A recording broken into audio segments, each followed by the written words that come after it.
कौन है माता वैष्णो देवी, कहां से आई है ये? आस्था का केंद्र जम्मू कश्मीर में हुआ है बड़ा हादसा।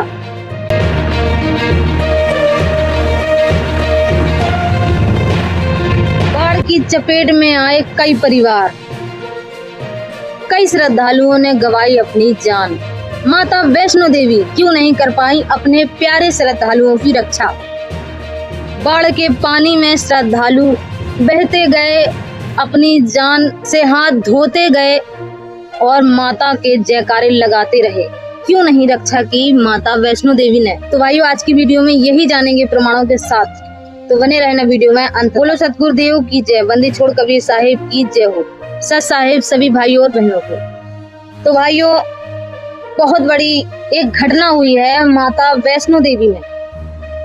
यात्रा पे गए हुए श्रद्धालुओं ने अपनी जान गंवा दी है।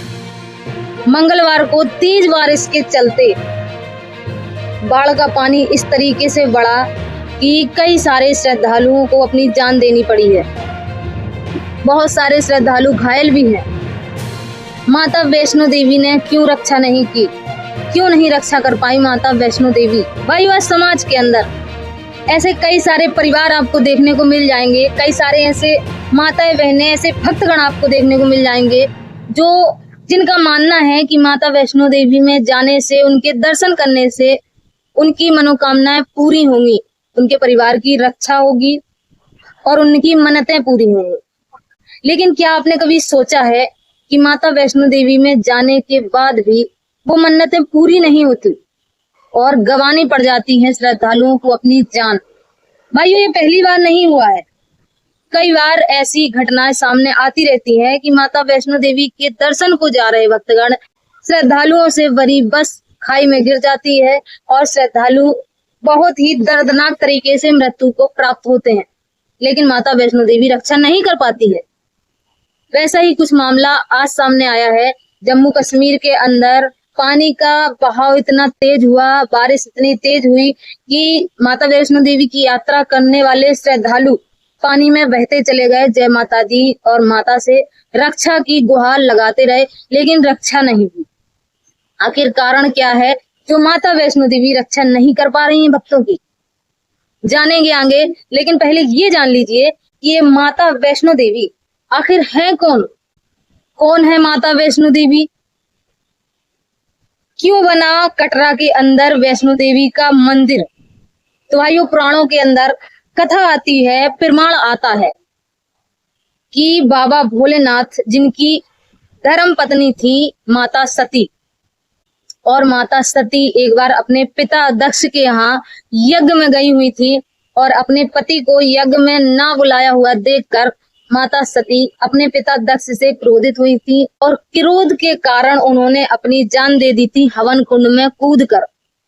तो जब माता सती हवन कुंड में कूदी थी तो उनको बचाने के चक्कर में उनका आधा जला हुआ जो शरीर था वो बाहर निकाल लिया गया था, अर्थात हड्डियों का ढांचा माता सती का बचा था।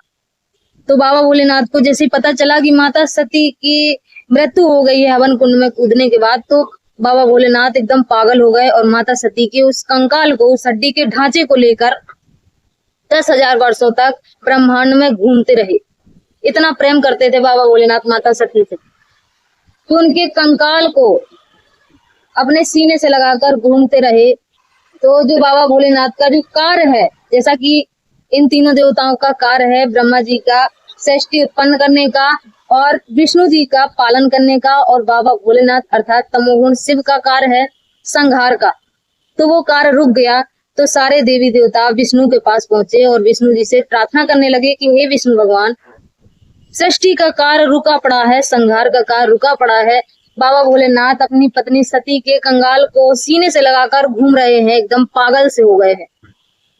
तब विष्णु भगवान ने, नारायण विष्णु भगवान जी ने सुदर्शन चक्र से सती के उस जले हुए कंकाल को छितर वितर कर दिया था, उसके अंग भंग कर दिए थे, टुकड़े टुकड़े हो गए थे। तो वो सारे टुकड़े यहाँ मृत्यु लोक में आकर गिरे थे। 52 टुकड़े हुए थे माता सती के उस कंकाल के।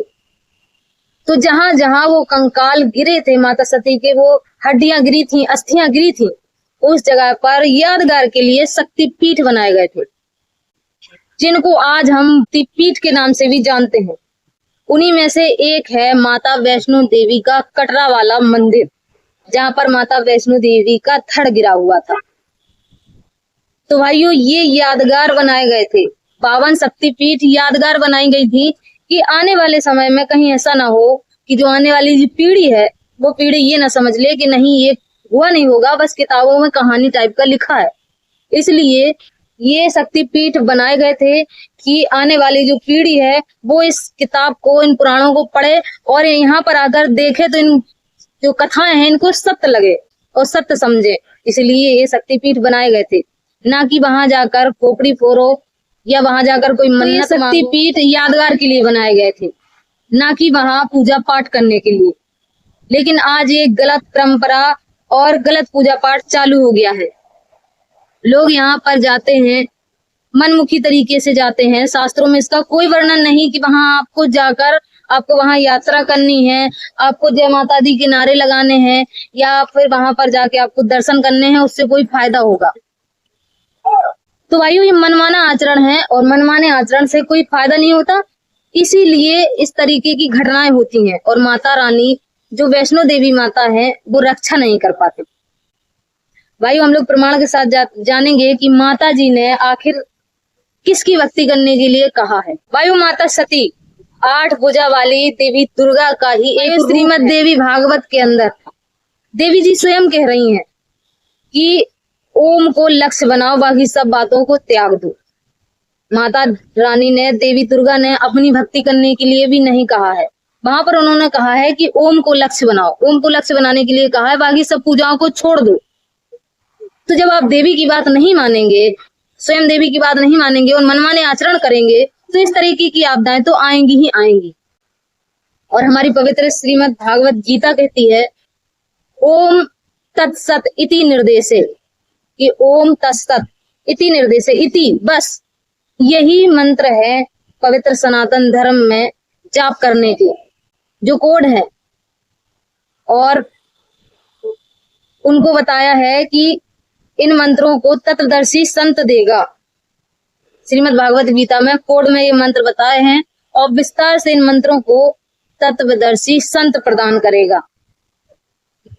भाइयों, मनुष्य जीवन मोक्ष प्राप्ति के लिए मिला है। परमेश्वर कबीर कहते हैं मनुष्य जन्म दुर्लभ है, मिले न बारंबार। तलवार से पत्ता टूट गिरे, बहु न लगता डार। तो मनुष्य जन्म मोक्ष प्राप्ति के लिए मिला है और इस तरीके से डरे ढूंढने से, मूर्ति पूजा के लिए तो साफ मना किया गया है वेदों के अंदर, और आप मूर्ति पूजने के लिए ही इतनी दूर वैष्णो देवी जाते हैं। और फिर किसी का भाई, किसी का पति, किसी का पुत्र वहां जाके मृत्यु को प्राप्त हो जाता है, किसी का सुहाग उजड़ता है, किसी की गोद उजड़ती है, माता रानी कोई मदद नहीं कर पाती। तो ऐसे मनमाने आचरण को त्यागें। आज वर्तमान समय में जगत गुरु तत्वदर्शी संत रामपाल जी महाराज एकमात्र तत्वदर्शी संत हैं जो शास्त्रों को खोल खोल के दिखा रहे हैं और शास्त्र अनुकूल साधना प्रदान कर रहे हैं।